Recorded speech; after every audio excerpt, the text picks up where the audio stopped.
गांव में राजू चाय का काम किया करता था और उसी से अपने परिवार का गुजारा करता था। इसी के साथ वो राधे कृष्ण का बहुत ही बड़ा भक्त था। दुकान खोलने से पहले वो उनके मंदिर जाता और दुकान खोलने के बाद सबसे पहले चाय का प्याला उन्हीं के सामने रखता। उसकी भक्ति में कोई भी दिखावा नहीं था। वो जो कुछ भी करता वो ये भक्ति से करता। पर कुछ दिनों से उसका चाय का काम अच्छा नहीं चल रहा था, क्योंकि उसकी दुकान पर ग्राहक आना कम हो गए थे। और एक दिन उसकी दुकान पर गांव का किशोर आता है और वो राजू से कहता है, अरे क्या हुआ भैया, तुम्हारी दुकान पर ग्राहक बहुत कम आ रहे हैं, जबकि तुम्हारी चाय तो बहुत ही अच्छी बनती है। पता नहीं भैया क्या बात है, मुझे खुद समझ में नहीं आ रहा है, पर जैसी राधा कृष्ण की मर्जी वैसे ही होगा।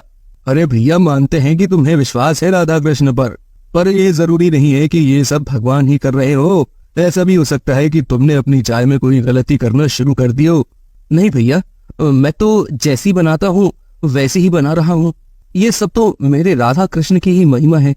ये सुनकर किशोर वहाँ से बिना कुछ कहे चला जाता है। धीरे धीरे समय गुजर रहा था। वहीं दूसरी तरफ राधा कृष्ण ये सब देख रहे थे। तभी राधे ने कृष्ण से कहा, हे कृष्ण, ये कैसी महिमा है आपकी? आपका भक्त कितना परेशान है, आप उसकी सहायता क्यों नहीं करते? उसे की तो सहायता कर रहा हूँ। देख रहा हूँ वो कितना सहनशील है, उसकी परीक्षा ले रहा हूँ मैं। पर भगवान, परीक्षा तो उसी की ली जाती है जो सब में निपुण हो। ये बेचारा तो कितना गरीब है, आप उसकी परीक्षा क्यों ले रहे हैं? उसे अमीर जो बनाना है, अगर उसे अमीर बनाऊंगा तो उसकी परीक्षा तो लेनी ही पड़ेगी। कल हम लोग उसकी दुकान पर चलेंगे, देखते हैं वो कितने बड़े दिल का है। ये सुनकर राधे मुस्कुरा देती है। वहीं राजू काफी ज्यादा परेशान था, क्योंकि उसकी दुकानदारी न होने की वजह से वो अपने घर के लिए कोई भी सामान नहीं ला पा रहा था। उसकी पत्नी शीतल उससे कहती है, अजय, घर का राशन खत्म हो गया है, कब लेकर आएंगे? 2 दिन से कह रही हूँ। मुझे पता है, पर जैसे ही पैसे आ जाएंगे मैं सामान ले आऊंगा। क्या बात है, आपकी दुकान सही नहीं चल रही है क्या? पहले तो खूब अच्छी चला करती थी। हाँ, पर पता नहीं क्या दिक्कत हो गई है, मुझे तो कुछ समझ में नहीं आ रहा है। लगता है राधे कृष्णा हमारी परीक्षा ले रहे हैं। ऐसी कोई बात नहीं है, आप कोई दूसरा काम देख लीजिए। वैसे भी आजकल तो बहुत सारे काम है। नहीं, मैं तो यही काम करूंगा। देखते हैं कब तक मेरी दुकान अच्छी नहीं चलती है। और तुम चिंता मत करो, सामान आ जाएगा। और ये कहकर राजू फिर से दुकान पर आ जाता है। उस दिन उसकी बिल्कुल भी बिक्री नहीं होती, जिस वजह से वो बहुत ज्यादा दुखी हो जाता है। बस कुछ गिने चुने ग्राहक ही उसकी दुकान पर आते हैं। हे भगवान, इस तरह मेरे घर का गुजारा कैसे हो पाएगा? अब आप ही कोई रास्ता मुझे दिखाइए, वरना मैं तो रास्ते पर ही आ जाऊंगा। और ये कहकर वो घर चला जाता है। घर आने के बाद वो भगवान राधा कृष्ण की पूजा करता है और फिर सो जाता है। अगले दिन वो फिर से दुकान पर जाता है, पर वो देखता है कि उसकी दुकान खोलने से पहले ही वहां पर एक दंपत्ति जोड़ा खड़ा हुआ है। वो देखने में काफी गरीब लग रहे थे। उन्हें देखकर राजू कहता है, अरे आप लोग यहाँ क्या कर रहे हैं? हम तो आपका ही इंतजार कर रहे थे।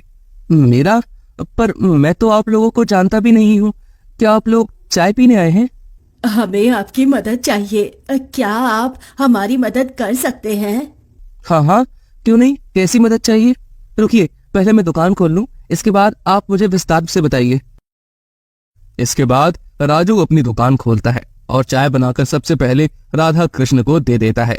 इसके बाद वो उन दोनों से कहता है, बताइए आप लोगों को क्या चाहिए, क्या मदद करनी है मुझे? हम लोग बहुत गरीब हैं, हम लोगों ने 2 दिनों से कुछ भी नहीं खाया। क्या आपके पास कुछ पैसे हैं? क्या आप हमारी मदद कर सकते हैं?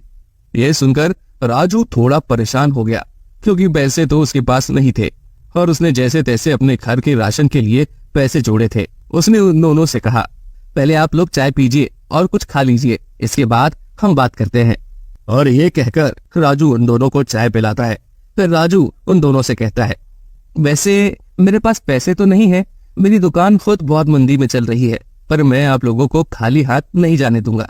शायद आप मेरे लिए भगवान का रूप हो। और ये कहकर वो अपने राशन के पैसे निकालता है और उन दोनों की तरफ बढ़ाकर कहता है, ये कुछ पैसे हैं, शायद इनसे आपकी मदद हो जाए। ये मैंने अपने घर के राशन के लिए इकट्ठे किए थे, पर लगता है आपको इनकी ज्यादा जरूरत है। ये सुनकर वो दोनों बहुत खुश हो जाते हैं और अपने असली रूप में आ जाते हैं। वो कोई और नहीं बल्कि राधा और कृष्ण ही थे। उन्हें देखकर राजू बहुत ही खुश हो जाता है। उसे तो यकीन ही नहीं हो रहा था।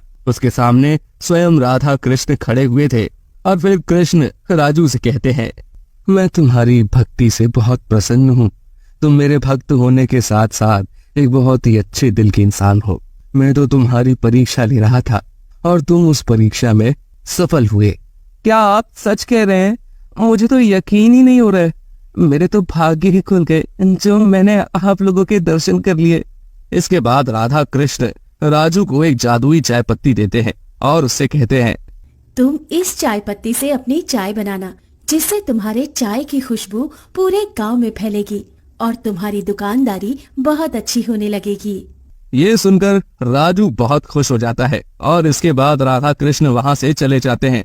उन लोगों के जाने के बाद राजू उसी से चाय बनाता है, जिससे उसकी खूब बिक्री होती है और अब राजू बहुत ही खुश हो जाता है, क्योंकि समय के साथ साथ वो अमीर होने लगा था।